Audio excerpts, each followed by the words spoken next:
So even Kannappa కూడా flop అవుతాను చాలా సార్లు అన్నారు. సో ఎందుకు మంచి విషయం అంటే మీకు ఎందుకు అంత అసూయ, ఎందుకు ఫ్లాప్ అవుతుంది అని మాత్రం నేను అనలేదండి. ఎందుకంటే అది రిలీజ్ అవుదని మాత్రం అంటున్నాను. ఎందుకు రిలీజ్ అవ్వాలనుకుంటున్నారు? అది ఎందుకు రిలీజ్ అయితే నువ్వు ఎందుకు రిలీజ్ అయ్యామని అంటున్నారు? ఫ్యాన్ వేసుకుని ఇంట్లో చూసుకునే సినిమాని పాన్ ఇండియా సినిమా అంటున్నాను. వాళ్ళకే వాళ్ళ మీద నమ్మకం లేక 3, 6, 16, 26 అని డేట్లు పొందుకుంటూ పోతున్నారు. శివయ్య అంటున్నారు.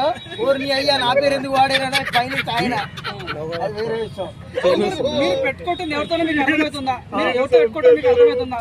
మా ప్రెసిడెంట్ అనేటువంటి మంచి దృష్టి పైన ఈ రకంగా మాట్లాడి ఎంతో కరెక్ట్ మీరు అనుకోవడం. ఎందుకంటే చాలా మంది సినిమా ఫ్యాన్స్ కూడా మీరు ఎక్కడ కనిపించమని తలకాయ లేపస్తా అంటారు. దాన్ని చేయమంటారు. ఎందుకు గుద్దలమ్మని మా ప్రెసిడెంట్ గా ఒప్పించేసుకుని వాళ్ళే డబ్బులు ఇచ్చుకుని అందరికి నోరు నొక్కేసి ప్రెసిడెంట్ అయిపోయాడని నేను అంటాను. నువ్వేమంటావు? అంటే నువ్వు కూడా ఫ్యాన్స్ అసోసియేషన్ ప్రెసిడెంట్ అని అంట కదా. అలా నీకు దమ్ముతో టంగు టూ విరామం చెప్తావు ఒకసారి. ఆయన చెప్తాడా? చెప్పండి టంగు టూ పంతులు